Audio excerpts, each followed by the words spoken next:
Now, Mr. President, on one final matter, after careful consideration, I've made the decision to oppose the House Democrats' slanted and unbalanced proposal for another commission to study the events of January the 6th. As everybody surely knows, I repeatedly made my views about the events of January the 6th very clear. I spoke clearly and left no doubt about my conclusions. Federal law enforcement have made at least 445 arrests and counting relating to crimes committed that day. Hundreds of those people have been charged. Law enforcement investigations are ongoing, and federal authorities say they expect to arrest at least 100 or so more.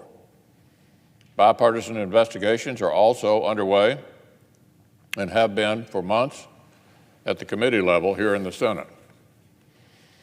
So there has been, and there will continue to be no shortage of robust investigations by two separate branches of the federal government. So, Mr. President, it's not at all clear what new facts or additional investigation yet another commission could actually lay on top of existing efforts by law enforcement and Congress. Oh, you mean the party that incited an insurrection isn't super keen on investigating it?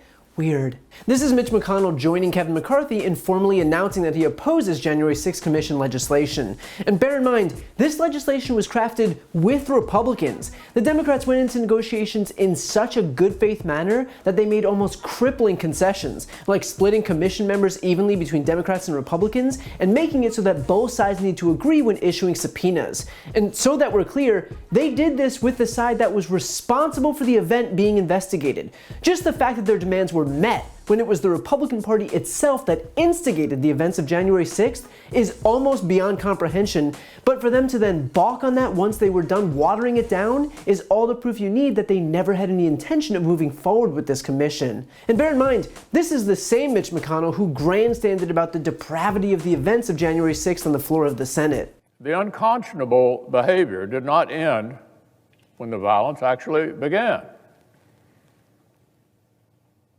Whatever our ex-president claims he thought might happen that day, whatever reaction he says he meant to produce,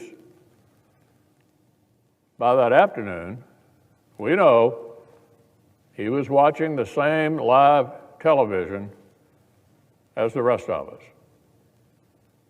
A mob was assaulting the Capitol in his name. These criminals were carrying his banners, hanging his flags, and screaming their loyalty to him. It was obvious that only President Trump could end this. He was the only one who could. Former aides publicly begged him to do so. Loyal allies frantically called the administration.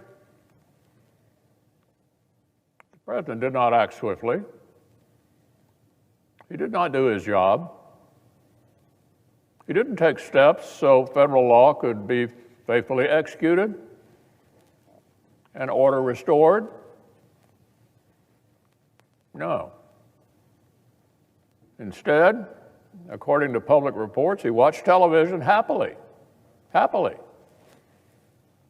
as the chaos unfolded. He kept pressing his scheme to overturn the election.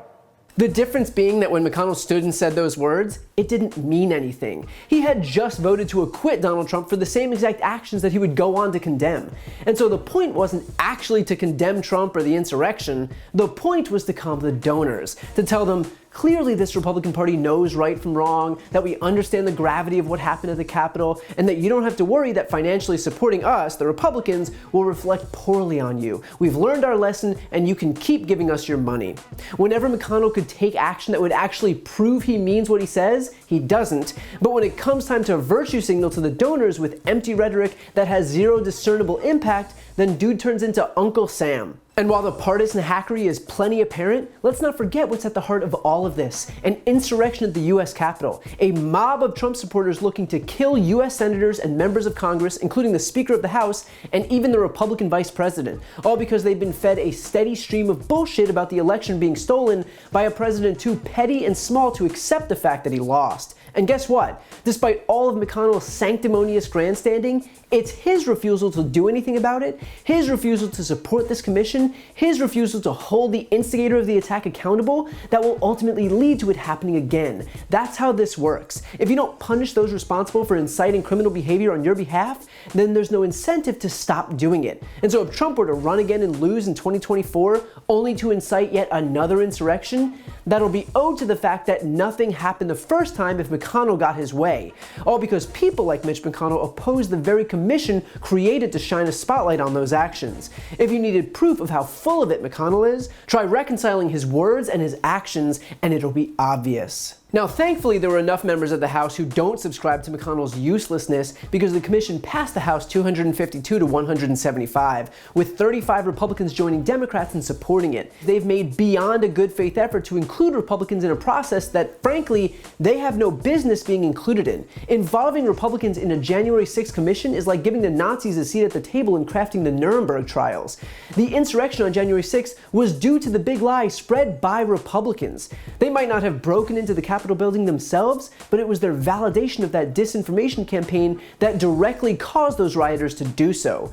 To even involve them in investigating their own actions is already going too far. Consider too, when Republicans started the Benghazi Select Committee in 2014, a committee where not even a fraction of the concessions of this commission were made, it was passed with almost full Republican support and almost zero Democratic support. There were no real efforts at bipartisanship, and that was for a commission that we knew had no basis in reality.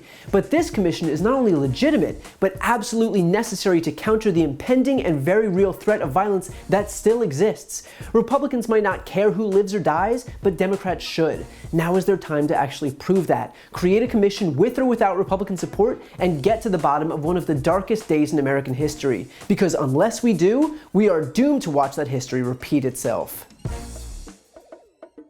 To see more videos like this, don't forget to subscribe. And for a deeper dive, check out my podcast, No Lie with Brian Tyler Cohen, where I discuss the week's top stories and interview major players in the world of politics, like Vice President Kamala Harris, White House Press Secretary Jen Psaki, Elizabeth Warren, Chuck Schumer, Katie Porter, Pete Buttigieg, Nancy Pelosi, and many more.